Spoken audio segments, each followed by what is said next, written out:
Good morning and welcome, fellow Sovereigns. And for some reason, I feel the urge to read you a story. I haven't done this before. So this is one that came out of my pen having a coffee about a month ago. Mildred Mason was a girl to be remembered, slender with red hair made of unruly springs, freckles and a gap-toothed smile that disowned the grumpiest of people. She seemed incapable of walking, for she skipped everywhere, her rebellious hair a haystack in springtime, bouncing and flouncing with every skip and windblow moment.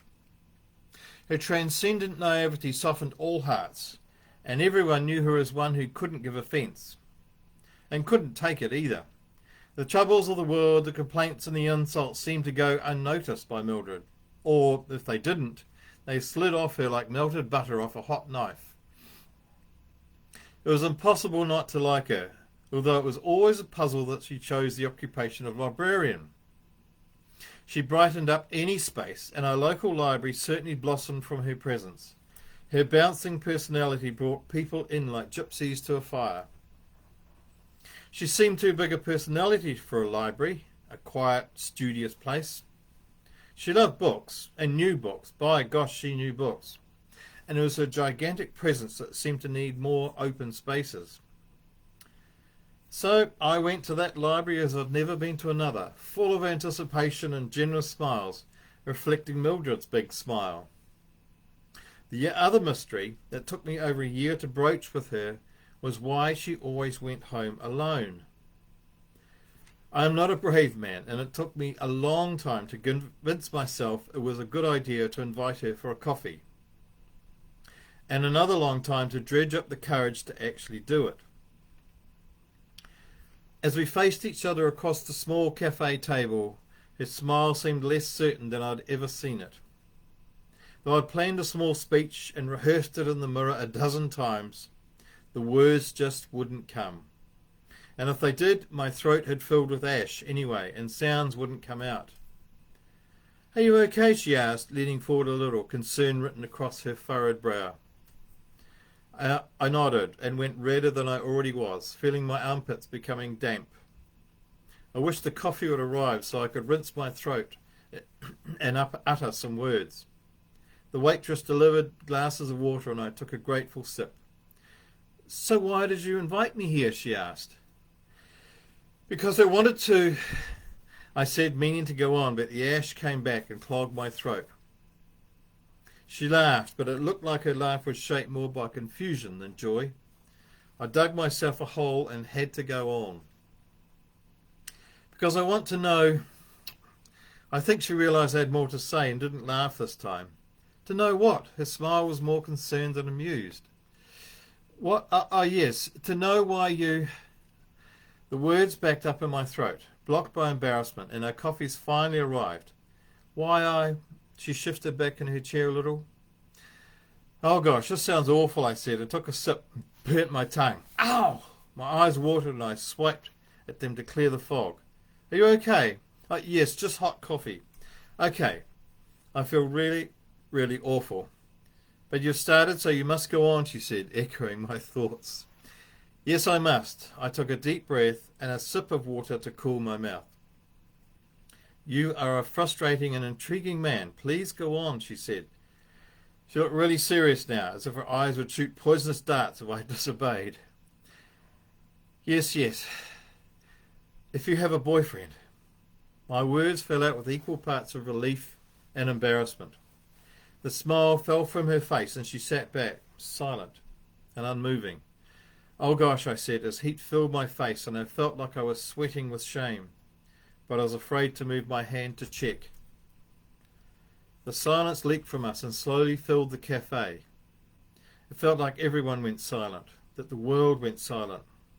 She sort of wobbled in her seat as if trying to make up her mind about something. I wished I could have thought of something to say, and I wished I could have opened my mouth to say something, but no wishes were granted. She leaned forward, her mind made up, and I squirmed, wishing I could escape through a hole in the floor. That wish wasn't granted either.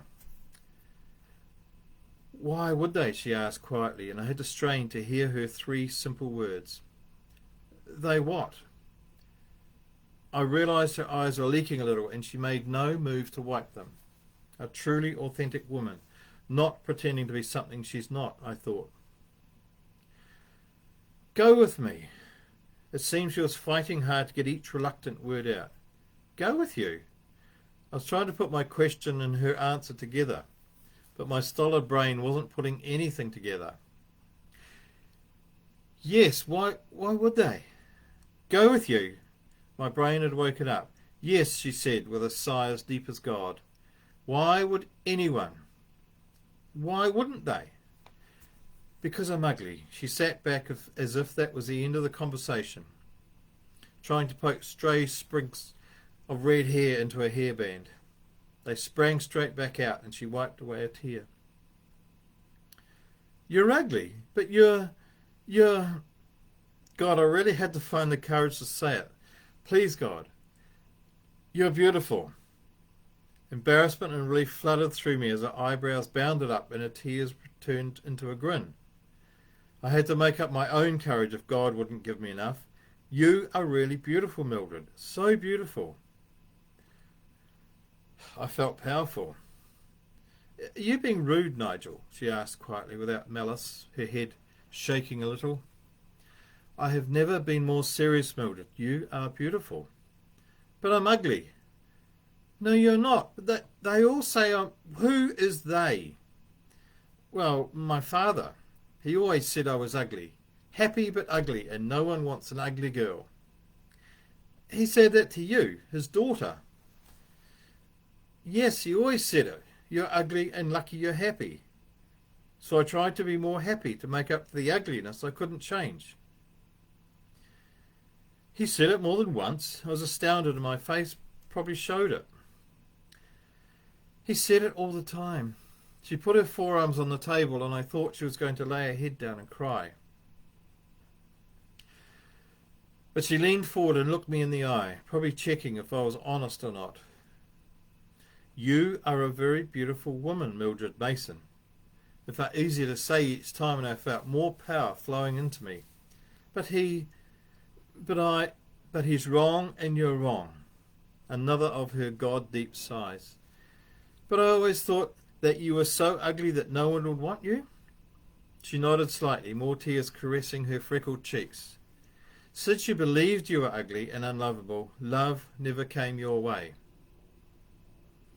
I didn't know where these words came from, and I suddenly realised I was talking about myself and how unlovable I'd always felt, and the lack of friends in my life.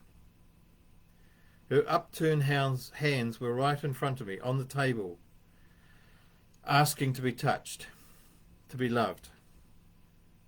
My courage grew, and I laid my hand in hers. She didn't pull back. You think I'm beautiful? Her pale blue eyes were returning to their open happiness. No, I don't think, Mildred. I know you're beautiful. Another huge sigh, and her fingers curled into mine. My watch said it was 1 o'clock. I think you have to go back to work, but can we do this again tomorrow? I asked. You really want to? Surprise and a shy smile in her face. Every day after that, I told her she was beautiful. It took her 6 months to be able to form the words, "You are beautiful, Nigel." And once she could, she said it to me every day. We also said it every day to our daughter, born 2 years later.